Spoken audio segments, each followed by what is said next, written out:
नमस्कार मंडळी, आज बनवत आहे पांढरं कारलं भरून. अगदी शॉर्टवरती छोटासा व्हिडिओ मी टाकते. तर आई मला मदत करते. ती बोलली तुम्ही मिक्सरला वाटण करून घेता, मला ते काही आवडत नाही, मी तुला उखळामध्ये कुटून देते. म्हटलं ठीक आहे. हे बघा इथं शेंगदाण्याचं कूट केलं आहे चांगलं एकदम बारीक. हे बघा मिक्सरला पण असं बारीक होणार नाही. आणि याच्यामध्ये काय काय घेतलं आहे? मिरची, लसूण, कोथिंबीर. अच्छा, आणि मीठ घातलंय थोडंसं. मीठ टाकलंय.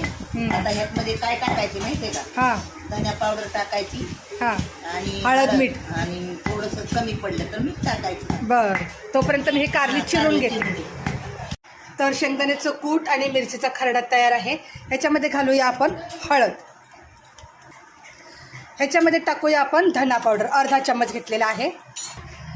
आणि मिरचीच्या खरड्यामध्ये ऑलरेडी आईने मीठ घातलेलं आहे, तर आपण थोडंसं अगदी चवीनुसार मीठ घालायचं आहे. आता हे सगळं मी मिश्रण एक जीव करून घेते. तर आता हे सगळं बघा मी मिश्रण मिक्स करून घेते. शॉर्टवरती अगदी मी पटापट बनवून घेते व्हिडिओ. हा सगळं मिश्रण मिक्स केलं.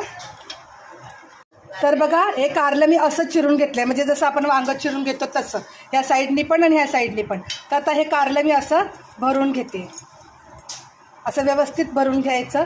तर अशा प्रकारे मी ना सगळे कारले भरून घेते. बघा अशा प्रकारे भरून घेते. मग आपण फोडणी घालूया. बघा अशा प्रकारे मी सगळे कारले भरून घेतलं आहे. कढई गरम करायला ठेवलेली आहे. आता आपण ह्याच्यात घालूया तेल पुरतं घालायचं आहे. आणि हे कढई गरम झालेली आहे त्याच्यामुळे तेल पण गरम झाले. ह्याच्यामध्ये कारले टाकून घेऊया आपण. असं भरलेलं कारलं खायला खूप छान लागतं, भारी लागतं. आणि ह्याच्यामध्ये आपण काळं तिखट पण घालू शकतो. फक्त मिरचीचा ठेचा नाही घालायचा बघा, नाहीतर मिरचीचा ठेचा घालून तुम्ही काळं तिखट पण घालतात. फक्त काळं तिखट घालायचं, मिरचीचा ठेचा घालायचा नाही. आता हे सगळं मी व्यवस्थित मिक्स करून घेते तेलामध्ये. याच्यात पाणी वगैरे काही घालायचं नाही आपल्याला. हे सगळं व्यवस्थित मिक्स करून घेते. हे सगळं छान व्यवस्थित मिक्स करून घेतले. खमंग असा वास येतोय.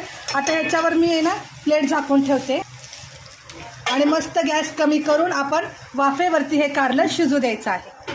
तर चला आपण बघूया आपलं कारलं कसं झालेलं आहे. मस्त बघा, खूप छान 2-3 वेळा मी अलटीपलटी केलेलं आहे कारलं आणि चांगलं लाल जरत मस्त वाफेवरती शिजलेलं आहे. तर आता मी एका प्लेटमध्ये काढून घेते. खूप छान मस्त त्याच्यासोबत आहे ज्वारीची भाकरी. तर अशा प्रकारे बनवा तुम्ही पण घरी, तुमच्या घरी बनवा कारल्याची भाजी. व्हिडिओ आवडला तर नक्की लाईक करा, शेअर करा, सबस्क्राईब करा. कशी वाटली रेसिपी नक्की सांगा बरं.